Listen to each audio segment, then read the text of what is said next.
6년차 유부녀입니다. 즐겨 듣던 채널에 이렇게 사연을 보내게 된 날이 왔다고 생각했던 적이 없었습니다. 항상 못된 시댁 이야기, 동서 이야기, 형님 이야기만 듣다 보니 내 삶에서는 일어날 법한 사건들을 상상하지 않았었죠. 그러나 저는 살면서 상상조차 못했던 일을 겪게 되었고, 이를 여러분께 이야기하고자 합니다. 남편과 나는 결혼을 굉장히 늦게 했습니다. 사람들은 아무리 늦어도 30대 초중반에 결혼하지만 나는 남편과 거의 40까지 남겨뒀다가 결혼을 했습니다. 남편은 나보다 1살 많은데 나는 38살 때 만나서 정확히 1년 연애를 하고 3년 후 결혼했습니다. 정말 늦게 시작한 결혼이었습니다. 그래도 그에게 이유가 있었고 모든 것이 필연적으로 시작됐다는 생각이었습니다. 제 부부를 바라보며 할 수밖에 없는 말이지 않을까 싶습니다. 그냥 돈 이야기를 할 뿐이지 같다고 생각해요. 모아둔 돈이 몇백만 원이었다면, 그리고 그런 이유로 집을 찾느라 전세 대출을 받았고 저희에게는 빚밖에 없는 상황이었어요. 심지어 우리 나이도 마음도 다 되어가는 두 사람이 어떻게 단지 몇백만 원밖에 모을 수 없었는지 이해가 되지 않으실 거예요. 그럴 만한 사정이 있었어요. 사실 그 사정 때문에 남편과 더 가까워졌고요. 우리는 그런 상황에서 애도 안 나오고 애가 나오는 것도 상책이라고 생각했거든요. 우리는 노력해서 돈을 모아서라도 다 함께 잘 살자고 하며 서로 의지하며 돈을 벌고 살아왔죠. 그러던 중 어느 날 남편이 해외 출장 이야기를 꺼내더라고요. 나 이번에 해외로 출장을 좀 가야 할 것 같아. 갑자기 해외 출장을 가야 한다고 하더라. 지금까지 회사 다니면서 출장은 그다지 많이 없었거든. 근데 이번에는 지방 출장이 아니라 해외로 가야 한대. 어디로 가는 곳인지 알아?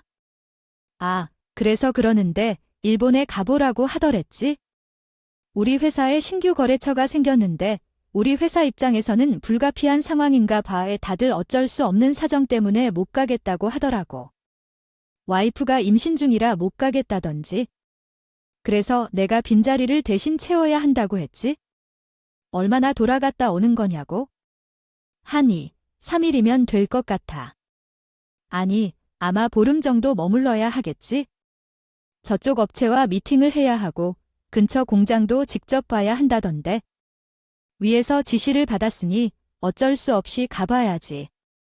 그래도 이것저것 보고 와야 하니까 여유 있게 일정을 잡아두는 게 좋겠어. 내가 다녀오는 동안 필요한 게 있다면 미리 찾아서 알려줘. 사실 저는 단 하나의 목표감만 가지고 쫓아갔기 때문이다. 혼자서 해외 출장하는 건 처음이었지만 다름 아닌 당신과 함께라면 얼마나 좋았을지 상상할 수 없었어요. 우리가 경제적으로 안정되면 꼭 함께 해외여행을 가자고 다짐해요. 나 혼자 해외로 나가려니 정말 지루하고 재미없을 것 같아요. 그동안 살아온 삶에서 해외 출장이란 새로운 경험을 한 적이 없었던 남편이지만 이번에 해외 출장을 가게 되었다는 소식에 한 보름이나라는 기간 동안 갔을 거라니 믿을 수가 없었어요. 남편은 해외 출장을 떠나고 나도 동행해서 함께 보름을 해외에서 보내기로 했어요. 동안 혼자였는데 남편이 일본으로 출장 간 후 그날 저녁 모르는 번호에서 전화가 왔어요. 상대는 남편의 직장 후배로서 안녕하세요. 한 과장님 해부인 되시죠? 저는 한 과장님 부서에서 함께 일하는 윤지영입니다. 라고 말했어요. 갑자기 직장 후배가 전화를 걸었고 왜 그런지 그리고 자기에게 연락할 이유가 무엇인지 이해하기 어려웠어요. 그래서 처음에는 남편에게 어떤 일이 생긴 줄 알았어요. 안녕하세요. 근데 제 번호는 어떻게 알고 전화하셨나요? 왜 갑자기 연락을 하셨을까요? 혹시 남편에게 무슨 일이 생긴 건가요? 라고 했죠. 아니요. 한 과장님께 무슨 큰 일이 생긴 건 아니에요. 제가 연락드린 이유는 남편에 대해 알아야 할 사항이 있어서예요. 라고 답했어요. 도와드릴 만한 정보가 있는데 꼭 듣어야 합니다. 만약 듣지 않으면 평생 후회하게 될 것입니다. 3천만 원에 이 정보를 드릴 거예요. 제가 도움이 될 만한 정보를 주려고 하는 거니까요. 이 정보를 듣지 않으면 평생 후회할 거라고 하니까요. 반협박도 아니고 생각해보니까 사기 같아서 그냥 끊으려고 했어요. 보이스 피싱 같더라고요. 그래서 그냥 끊으려고 했어요. 보이스 피싱이래요. 내 남편 이름을 아는 사람이라니 다 거짓말이잖아요. 내 번호를 어떻게 알았는지 모르겠지만 전화를 끊고 경찰에 신고할 거예요. 요즘 세상에 이런 사기가 있어서 끊을 거예요. 다급하게 전화를 끊지 말라고 하더라고요. 보이스 피싱인데 끊지 말아야 해요. 땡땡 부서의 한기수 과장 맞잖아요. 누가 보이스 피싱을 바보 다니고 본인 핸드폰으로 하는지 못 믿겠으면 전화번호를 저장해보고 이름과 확인해보시면 되겠네요. 난 지금 당신의 인생을 구해주려고 전화한 거라고요.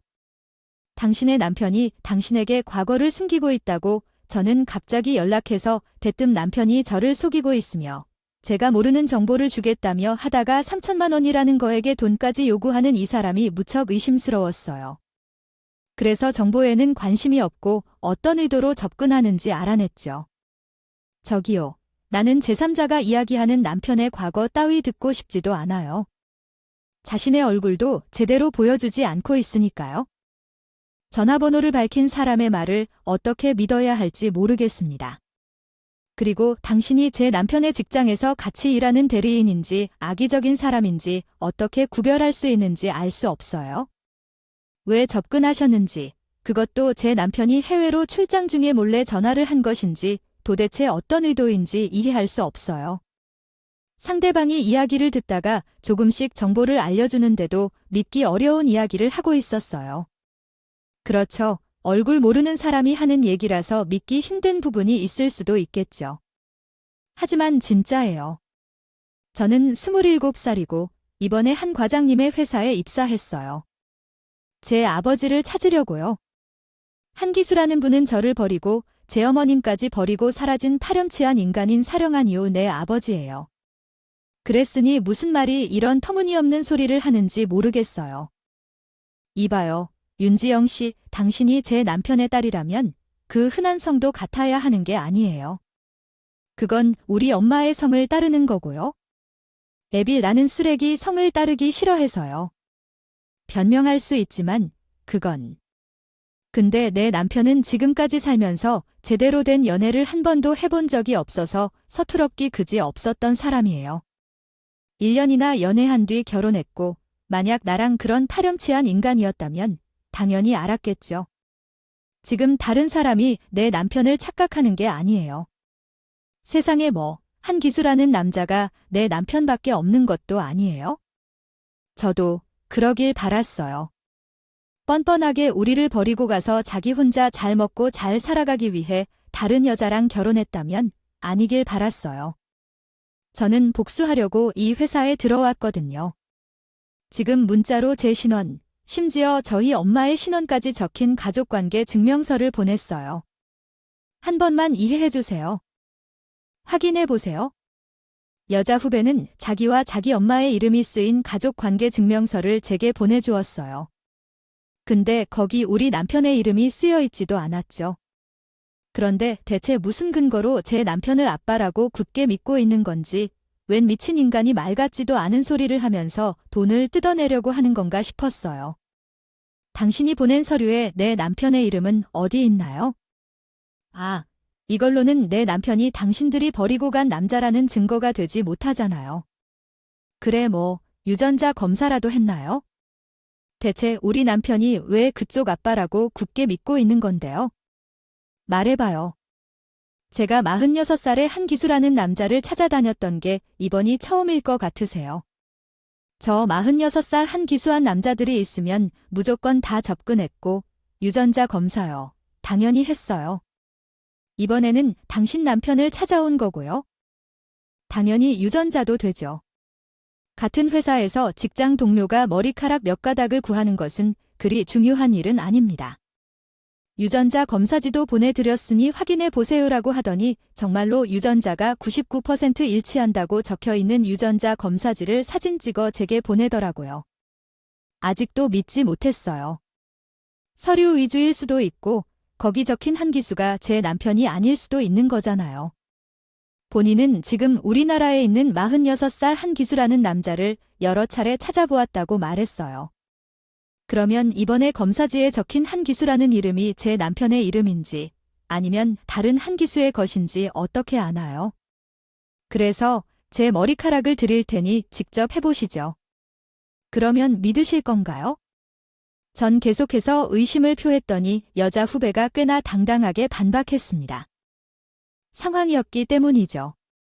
내가 그렇게 되니 나까지 남편의 말을 믿음을 어쨌든 괜히 의문이 들어올 것이라고 생각한 걸까? 진도 사실 일상을 살아왔으면 질릴지 감도 모르겠지만 남편은 일반적인 삶을 살아왔다는 보장이 없었으니까요. 남편이 나에게 털어놓았던 그 사정을 종합해봤을 때 그 재례에는 말이 안 되는 소리 같았죠. 그렇기 때문에 우리 부부가 그런 나이에 1년의 연애 끝에 결혼에 이르렀던 원인에는 여러 가지 이유가 있었겠지만 그 중에서도 가장 큰 이유는 우리가 처해온 사랑의 환경이 서로 닮았기 때문이었어요. 환경이 닮아가며 생각이 비슷해지고 상처와 아픔도 서로 어느 정도 공유할 수 있었기 때문이죠. 가지고 있어서 그런 서로에게 끌렸어요. 돈 한 푼 모으기 힘든 가정 환경 속에서 청춘을 바쳐가며 돈을 벌다 보니 연애를 한 번도 못 해봤다는 게 비슷했고 어릴 적부터 힘들게 사회생활을 해온 사람이라 서로끼리만 알아주는 고통과 어려움을 서로 이해하며 지내다 보니 서로에게 의지가 되었어요. 특히 남편은 집안 사정이 좋지 않아서 젊을 적에 돈을 벌다 보니 매우 힘들었다고 했어요. 나는 장난이었어요. 어머님은 식당에서 일하시고 아버지는 내가 고등학교에 진학할 때 병에 걸려서 결국 어머님만이 일하고 계셨는데 돈을 모아두었던 것은 모두 병원비로 사라져 버렸어요. 그래도 어쩔 수 없었어요. 아버지를 죽게 두지 않았기 때문에 하루하루 병원비가 더 커져서 치료를 중단할 수 없었어요. 그래서 학교를 그만두고 공장에서 일을 하러 다니게 되었어요. 일을 했어. 나와 엄마는 다른 생각을 할 여유가 없었어. 우리는 그저 병원비를 감당해야 해서 앞만 보고 달려서 돈을 벌었어. 그래서 부끄러운 말이지만 나는 이 나이까지 제대로 연애해 본 적이 없다. 아무래도 그런 부분이 나타났겠지? 그러니 사람들은 당연히 내가 어디 부족하거나 문제가 있는 사람이라고 생각했고 결혼이나 연애는 하지 않기로 했어. 남편은 연애할 때 본인의 가정사와 인생 이야기를 다 털어놓았어. 무거운 얘기였지만 그럼에도 솔직하게 얘기해줘서 고맙다고 느꼈어. 아유, 나도 비슷한 처지였어. 대학은 제대로 나가지 못했어.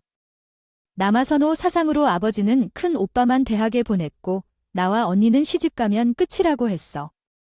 그래서 학력으로 자랑할 게 하나도 없이 살아왔지? 그냥 작은 회사에서 푼돈을 버는 게 전부였어. 받으면서도 배우며 계속 붙어 있었어요. 회사에서는 무시당하고 진급도 안 시켜줬지만 이 회사만이 아니라 어디를 가도 그럴 테니까 나는 어디든 붙어 있어야 했어요. 돈이라도 많이 벌어 사이버 대학이라도 다녀야지 했거든요. 아이 같은 자식인데 어떻게 그런 차별을. 근데 왜 대학을 못 다녔어? 큰 오빠가 문제였어요. 기껏 비싼 학비를 지불하고 대학에 보낸 뒤 제대로 된 직장 생활조차 하지 않고 완전한 양이 되었어요. 한때는 큰 회사에서도 일도 했었어요.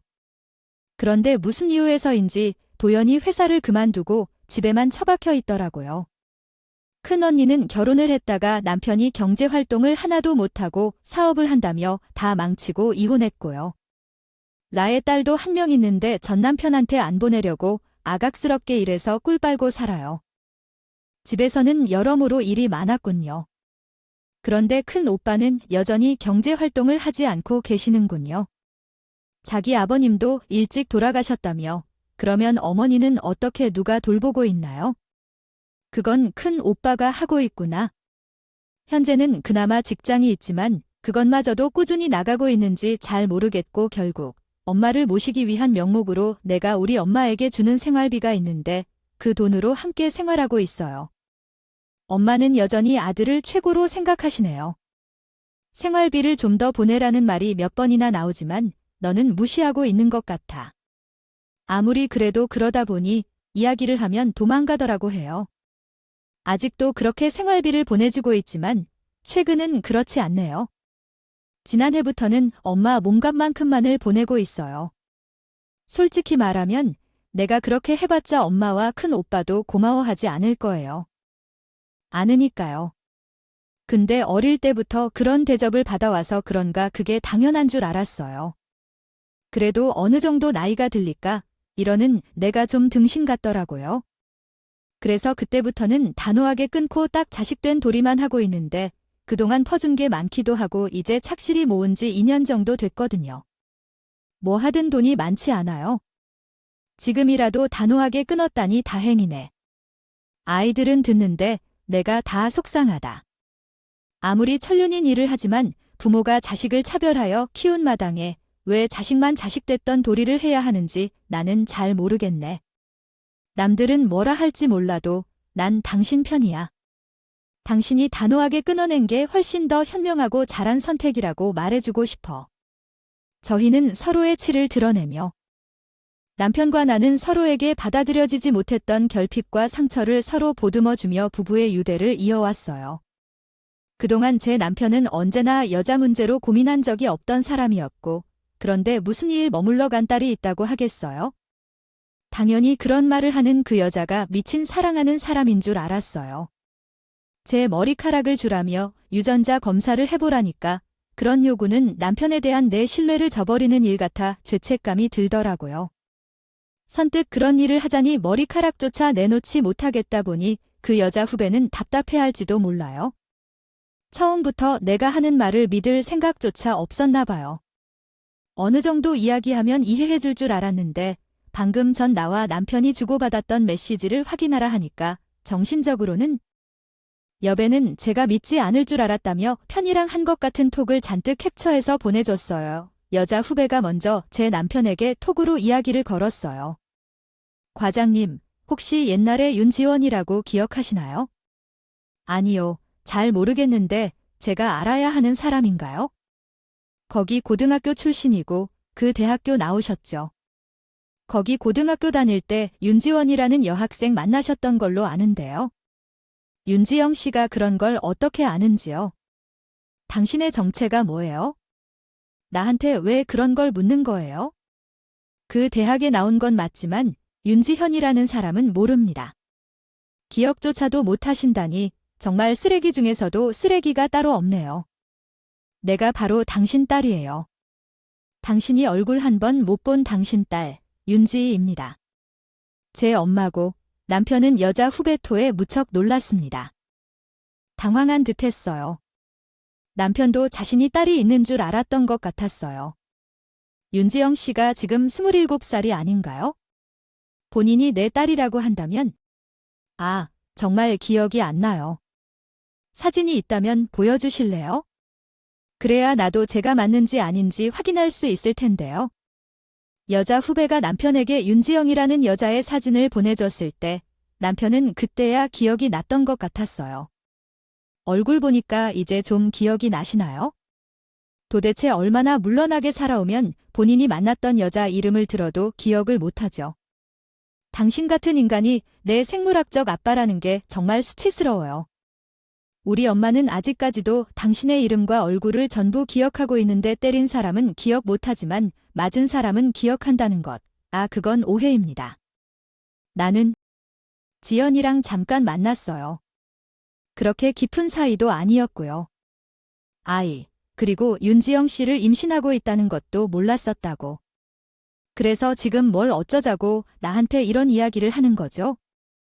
윤지영 씨, 당신 대체 무슨 목적으로 나한테 접근한 거예요? 회사에 다 뭐 소문이라도 내겠다고 협박이라도 하려고요? 알고 보니 남편이 고등학교 시절에 잠깐 만났던 여자친구가 있었던 모양이에요. 그런데 그 여자가 남편에게 임신 사실을 밝히지 않고 남편 모르게 출산을 했던 거였죠. 저는 그 사실을 알게 된 것만으로도 매우 충격이었어요. 분명히 고등학생 때부터 학교를 그만두고 일을 했다더니 남편은 고등학교도 나오고 대학교까지 나온 모양이더라고요. 우리 엄마가 왜 당신한테 나를 임신한 것을 말하지 않았는지 그 이유를 알게 됐어요. 사실을 숨기고 혼자 나왔을까요? 우리 엄마는 그때 날 낳은 뒤에도 제대로 사후조리 한 번도 못한 채 갓난아긴 나를 키워 살리려 함께 온갖 일들을 하다 합병증으로 지금 병원에 계십니다. 아직 건강하셔야 할 나이에도 병원에 누워 고생하고 계시다고요? 어디가 아픈 건지 모르겠고 나는 왜 지원이가 나한테 말도 없이 그랬는지 이해가 안 가요. 정말 몰랐던 일이고 억울하다고 그래서 지영 씨 지금 이야기를 하는 건 무슨 이유일까요? 아, 그럼 무슨 바람이 있는 걸 이야기해 주세요. 우리 엄마가 이대로 지경이 된 것은 당신 때문이라고 했어요. 그리고 병원에서는 수술이 필요하다고 했고 그 수술비가 자그마치 6천만 원이에요. 수술비를 보내지 않으면 회사에도 전부 소문 퍼질 것이고 당신이 현재 잘 살고 있는 아내한테도 이야기할 것이에요. 이러한 내용을 올바로 한국어 문법에 맞게 다시 쓰면 다음과 같습니다. 6천만 원을 주시면 제 엄마를 수술할 수 있습니다. 수술을 하고 나면 회복할 수 있어요. 그런 경우라면 저가 도와드릴게요. 그러니까 회사나 제 아내에게 이야기하지 않으셔도 돼요. 저도 그 사실을 몰랐고 알았다면 혼자 두지 않았겠죠. 지금이라도 도와드릴게요. 6천만 원은 큰 돈이니까 조금 시간을 주세요. 언제까지 보내주면 되나요? 가능한 날짜를 맞춰볼게요. 남편이 소문이 날까봐 두려워하나 봐요. 그 여자 후배가 접근해서 소문을 퍼뜨릴까 걱정되나 봐요. 순순히 돈을 보낸다고 하더라고요. 가장 놀란 것은 가정사를 거짓으로 이야기했던 걸 제게 공감을 샀다는 것이었고 모르게 차곡차곡 모아놨던 6천만 원을 그냥 줘버렸어요. 남편의 이름으로 적금이 들어있었는데 그에게 거짓말을 했다는 것이 확인되어 절망스럽습니다. 더 좋은 이율의 적금 상품이 발견되어 그곳으로 옮길 예정이라며 해지한 것인 줄 알았는데 실제로 그런 게 아니었던 것 같아요. 저에게 적금을 옮기고 그날 저 여자 후배에게 돈을 송금했다는 문자를 발견하게 되었죠. 그것을 확인한 후 남편에게 화를 내었지만 또한 그 여자 후배에게도 분노가 치밀었어요. 왜냐면 결국 비밀로 모아둔 돈을 우리 날 남편과 함께 모은 건데도 남편의 행동 때문에 아니 당신의 탓으로 보게 된 게 부당하다고 생각했거든요. 더구나 내 돈 중 일부를 요구한 건 완전히 이해할 수 없었어요. 그러자 그 여자 후배가 어째서든 왜 이런 상황이 생긴 것인지 남편에게 돈을 대신 받아줄 수 있는 위치에 있었는지 생각해 봐야 할 것 같습니다. 당신은 이야기를 하면서 내 남편이 기억력이 나쁜 건지 까먹은 척을 하는 건지 알 수 없었어요. 그러나 당신의 남편은 우리 엄마에게 나를 낳지 말라고 협박했으니 당신은 남편을 속이고 나를 낳아야 했던 것이죠. 출산 이후에도 당신은 당신 남편에게 맞서 싸워야 했고 무리해서 이사까지 갔다고 하더라고요. 출산 이후 당신은 제대로 된 쉼조리를 할 수 없었고 고생만 하다가 병에 걸렸는데 지금은 합병증으로 수술을 받아야 하는 상황입니다. 또한 여러분의 남편은 다른 여자를 임신시켰다고 협박했다는 그런 일은 전혀 상상할 수 없네요. 나한테 말했던 남편의 인생 스토리와 이 여자 후배가 말하는 내 남편은 완전히 다른 사람이라 너무 혼란스럽네요. 그는 같았지만 자꾸만 직감이 들더니 여자 후배의 말들이 전부 사실이라고 주장했습니다. 결국 지금까지는 당당하게 반박했는데 울먹거리며 그의 말에 굴복했어요. 원하시면 우리 엄마의 병원으로 오세요.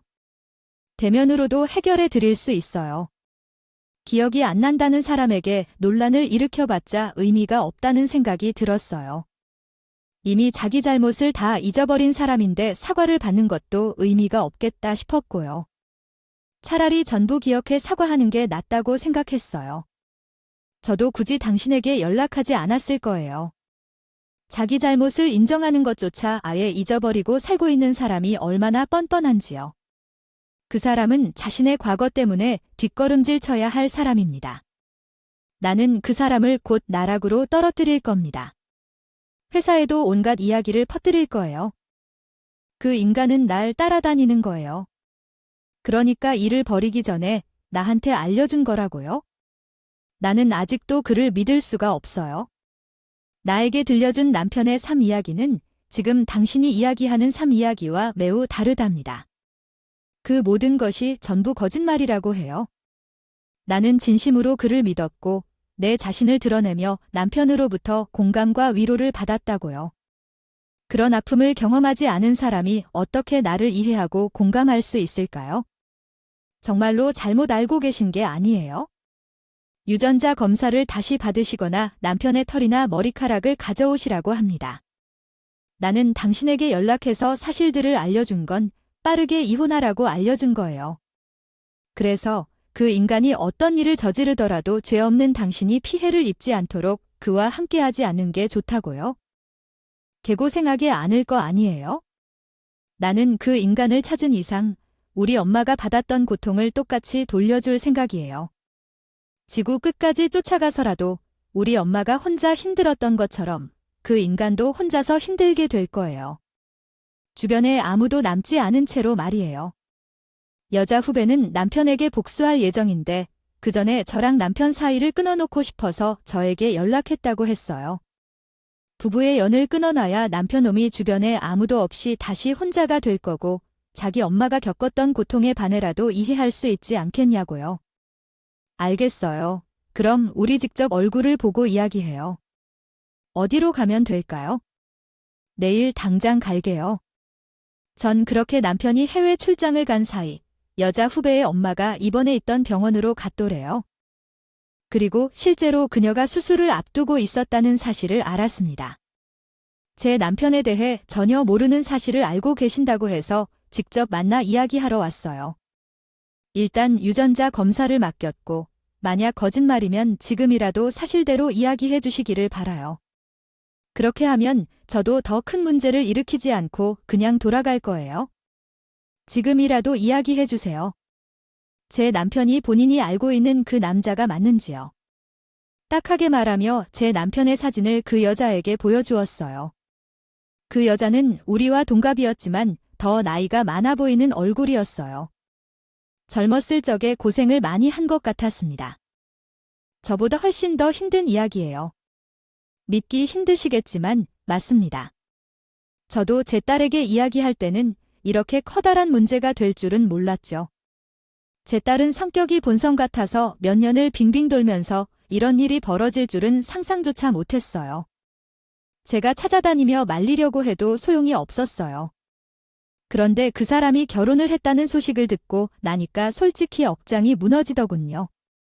나는 아직도 그 사람 때문에 이렇게 살고 있고 그 사람은 혼자 과거를 전혀 숨기지 않고 행복하게 살고 있다는 게 너무 어색했어요. 속도 죽어버릴 지경이었죠. 하지만 두 분의 모습을 보고 이야기를 들어봐도 잘 믿기지 않는군요. 그런 사람이 갑자기 자신의 과거를 완전히 감추고 조용히 살아가는 게 너무 이상해서 말이에요. 결코 없던 사람과 결혼했을까요? 그에 대해서도 제가 잘 모르겠어요. 직접 그 사람에게 물어보시면 사실을 알 수 있을 거예요. 그 남자는 학생 시절 동네에서 알아주던 양아치였던 모양입니다. 이 여자는 많은 여자들과 관계를 가지고 다녔던 사람이라고 했어요. 여러 여자들과의 임신 중절 이력도 많았거든요. 그 당시에 전화해서 잘 몰랐어요. 하지만 그 사람이 나에게 다가와서 전 정말 아무것도 몰랐어요. 아무도 나에게 그 사람에 대해 경고해주지 않았거든요. 당신과 유사한 점을 가졌다고 생각했고 따뜻하다고 생각되는 사람이었다고 생각했죠. 아니, 어떻게 아무도 당신에게 이야기를 안 해줄 수가 있어요? 그런 인간이라면 그런 인간을 만난 사실을 당신에게 전해주는데 학교에 누구든 말려야 하는 일이었어요. 아니에요. 나중에야 한 여학생이 저에게 다가왔어요. 이미 그 사람에게 당한 아이를 하늘로 보낸 여학생이었어요. 알게 된 것은 다른 여학생들이 내게 접근해서 경고를 해주거나 하지 못하도록 그들의 무리에 포함된 남학생들이 감시를 하고 있었던 것이었어요. 내게 허튼 소리를 하면 가만히 않겠다며 전부에게 소문을 내서 시집에도 못 가게 한다는 등의 얘기를 했었던 것이었습니다. 제가 없는 동안 스쳐 지나가는 말이었을 뿐이에요. 작은 동네라 소문이 퍼져도 자기들만 피해볼 것 같아서 말하지 않고 지켜만 봤다고 했어요. 그는 소문이 나도 괜찮다며 용기 내어 이야기한 친구였어요. 무슨 짓을 하더라도 제 남편이었다. 근데 이미 그 친구분께서 이야기를 들어주신 따님에 대해 언급했었던 것이었습니다. 임신 중이었을 때 그 사실을 듣고 나섰을 때 당신과 같은 반응을 보였었어요. 믿을 수 없어요 라고 말했는데 그 여학생이 만약 나을 거라고 했다면 이야기하지 말고 낳는 것을 추천해 줬어요. 그래서 한번 그 남자를 떠봤어요. 임신했다고 했을 때 그 여학생이 이야기하던 괴물 같은 인간으로 변해가는 걸 진짜일까? 그래서 자기가 아빠가 맞냐는 말을 입에 담아내지 못하면서 당장 병원에 가라고 했어요. 나는 거짓말하지 않아. 너를 떠난 거 아니야. 실망한 반응을 보이며 그의 눈을 피했어요. 그렇게 제 아이를 지켰던 거예요. 전 아직도 그때 사실을 말해준 친구와 연락하며 지내고 있어요. 그 친구도 당신 남편을 끌어내리는데 함께할 생각이고요. 제 남편의 엄마는 식당을 운영합니다. 아버지께서 나의 고등학생 시절에 희귀병에 걸리셔서 병원비를 내느라 고등학교를 그만두고 공장에서 일하셨다고 했습니다. 몇 년 전에 아버지께서 돌아가셔서 그때부터 돈을 모으기 시작했지만 큰 돈을 모을 수 없었다고 하셨고 이것이 지금까지의 전부가 거짓말인 것이라고 말씀하자 여자는 해당 친구에게 전화를 걸어 나와 통화할 수 있게 해달라고 부탁했습니다. 그 친구는 자신과 여자에 대한 복수를 위해 그의 딸과 함께 제 남편의 행적을 계속 쫓아왔다고 말했습니다. 그 친구는 더욱 믿을 수 없는 이야기를 했지만 난 내 남편의 행적을 계속 쫓아온 것을 알고 있습니다. 그 얘기 한동안 그쪽 남편의 행적을 지속적으로 조사했었어요. 만나기 전에 무엇을 하고 살았는지도 알고 있죠. 아, 그 인간, 당신을 만나기 전까지만 해도 정말 한심한 삶을 사고 있었어요. 아이 노름에 종사하던 것뿐이죠. 손대던 일은 모르겠는데 회사 생활을 하면서 모은 돈을 전부 놀이에 쓰면서 살았어요. 근데 어느 순간부터 남편이랑이 집을 들락날락 하더라고요. 집이라기보다는 놀이까지 해서 그랬다고요. 남편이 놀이를 끊고 집을 다녔다니 이유는 모르겠어요. 그런데 주기적으로 굿을 하는데 그냥 봐도 굿하는 비용이 한두 푼은 아니겠고 남편은 놀이하고 굿하는 걸로 자기가 모은 돈을 족족 쓴 사람이에요. 그 뒤로 여자도 안 만나고 살길래 제 정신 아니구나 싶어서 복수할 것도 없겠다 싶었는데 갑자기 그놈이 저를 만나더니 결국 결혼까지 했어요. 그 무렵에는 그 말들을 믿을 수밖에 없었어요. 유전자 검사까지 해서 이 모든 게 사실이라고 알려졌거든요. 정말로 그 여자 후배는 제 남편의 딸이었어요. 정말로 절망적인 결과였죠. 그리고 저는 해외 출장에서 돌아온 남편 앞에 유전자 검사 결과서들을 보내며 이혼을 요구했어요. 그 내용은 더 잘 아실 테니 과거에 얼마나 비열한 사람이셨는지를 모르고 결혼한 것을 후회하게 될 겁니다. 무엇보다도 저에게 모든 것을 숨기고 여자들을 터놓고 다니다가 여자를 만난 적도 없다고 거짓말을 한 그런 삶을 살았다는 사실을 알면서도 제 사생활을 위조하여 저와 공감을 형성하고 결혼까지 한 것이 정말 기가 막히죠. 변명할 여지가 없어요. 당신은 속였던 것뿐이에요.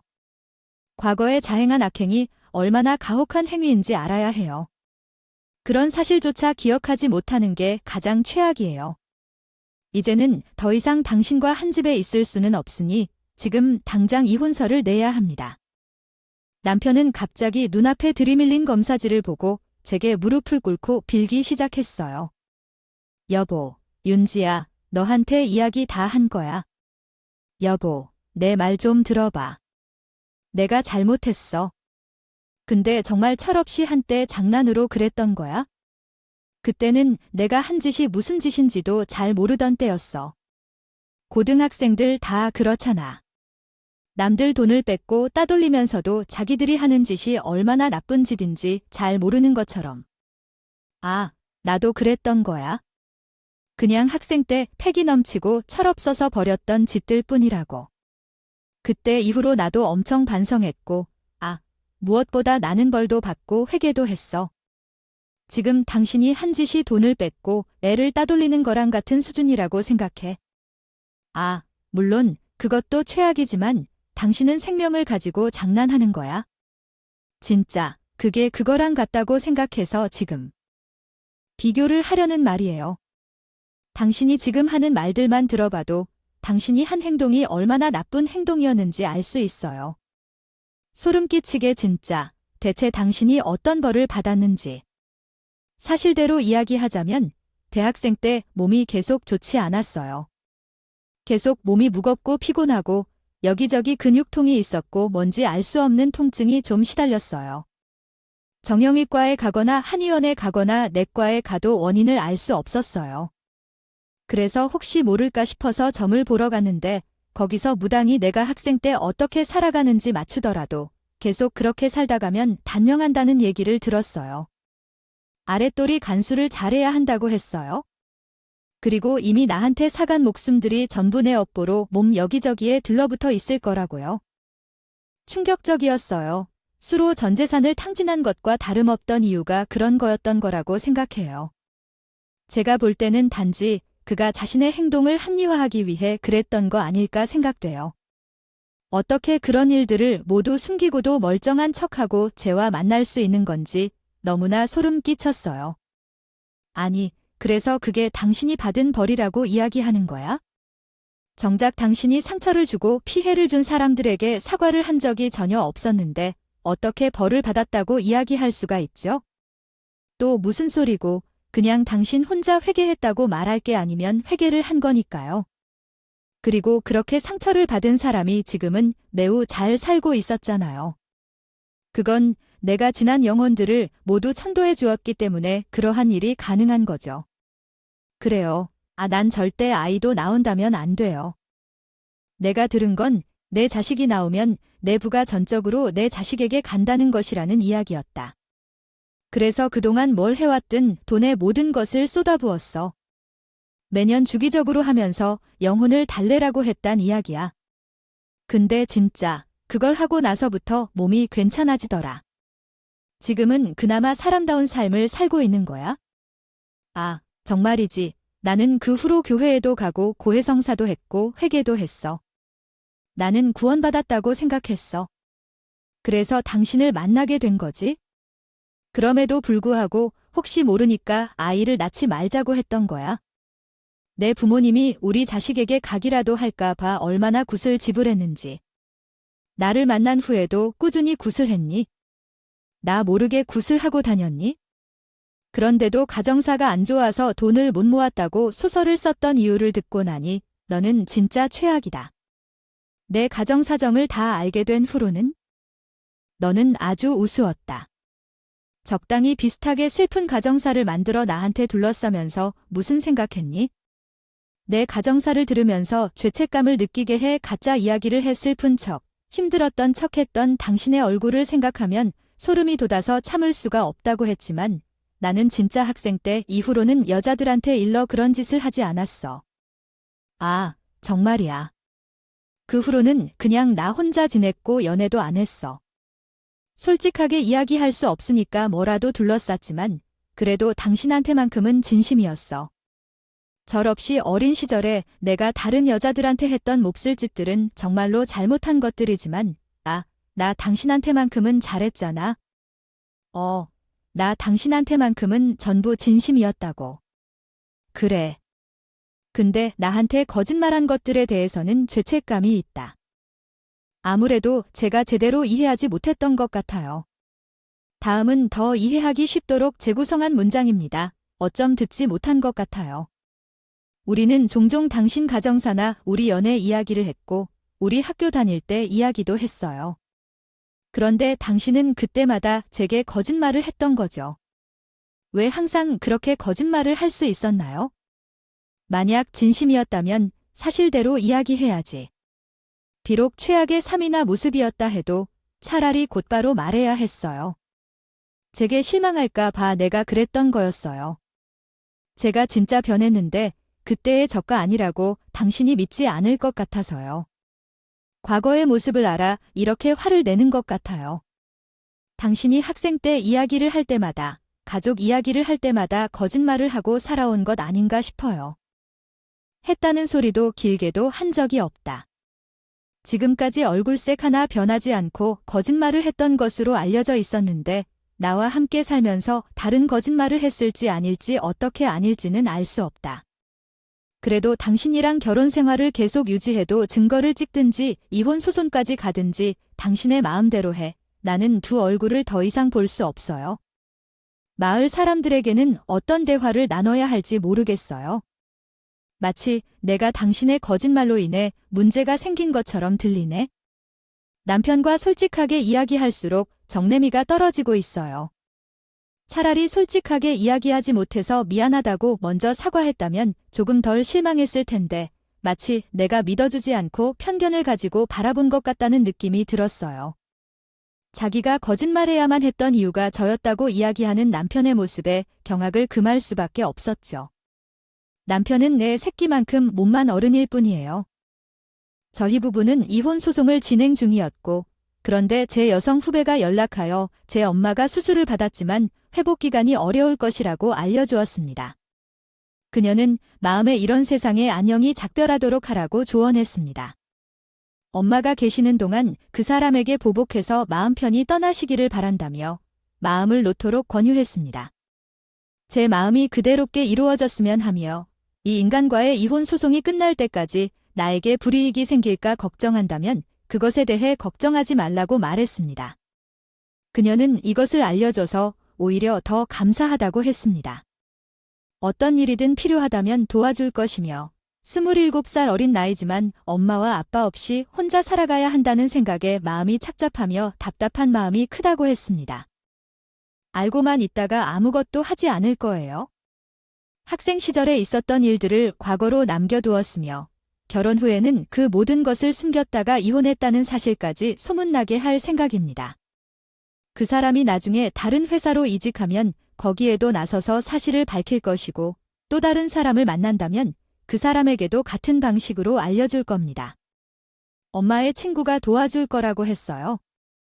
그 사람이 무슨 행동을 하든 걸림돌이 되어서 저를 지켜줄 것이고 저희 엄마 앞에 나와서 무릎을 꿇고 사과하도록 만들 거예요. 제 여자 후배는 엄마의 친구와 함께 제 남편에게 복수하려는 계획을 준비 중이라고 합니다. 상대에게 악의를 행사하는 것을 보는 모습이 안타깝지만 그런 상황에서 저는 어떻게 할 수 없다고 말했어요. 남편은 그들의 손에 죽은 자로 남으실 것입니다. 사람 또한 두 존재로부터 고통을 받는 처지가 되었어요. 죽은 영혼은 구슬해서 소멸시키기도 하는데 산 사람은 어떻게 행동할까요? 그냥 주운 글씨가 꼬리표처럼 계속 따라다니는 것이죠. 저는 남편과 이혼했고 말없이 함께 모았던 적금을 혼자 사용한 부분 때문에 다시 위자료를 내야 했어요. 남편과 함께 살던 집의 절반과 위자료까지 받아 혼자 남았어요. 하지만 저는 그런 불운한 사람과 함께할 필요가 없다는 사실에 감사하며 하루를 보내고 있어요. 나중에 여자 후배에게 소식이 나왔는데 전 남편은 결국 회사에서 해고되어 회사를 그만둔다고 하더라고요. 그 이후로는 잠적을 해서 행방을 숨기고 있다고 하더라고요. 과거의 생명을 경시하는 몹쓸 짓을 한 대가로 여기기엔 아직 벌이 너무 가벼운 것 아닌가 싶습니다. 무게를 따질 수 없을 만큼 무거운 죄로 생각되며 그 인간이 아주 뼈저리게 벌을 받았으면 좋겠다고 생각해 그들에게 건투를 빌어주며 그 여자 후배와의 연도는 끝났습니다. 피해자에게 직접 사과하고 벌을 받지 않는 이상 자신이 회개했다거나 구원을 받았다는 등의 말은 말도 안 된다고 생각해요. 전 남편이 한 행동은 피해자들에 대한 기만이라고 생각합니다. 아마 다들 제 생각과 비슷하실 거예요. 되도록 타인에게 죄를 짓지 않고 살아가려고 노력하며 누군가에게 미안한 일이 있다면 최대한 빠르게 사과를 건네며 우리 모두가 정직하게 용서를 받기를 바랍니다. 구하기 바르고 사실만을 이야기하며 산다면 얼마나 행복할까요? 그런 날이 왔으면 좋겠습니다. 날이 곧 추워진다고 하더라도 모든 분들께 기조심하시고 행복한 연말 보내시길 바랄게요. 지금까지 부족한 제 인생 이야기 들어주신 모든 분들께 감사드립니다.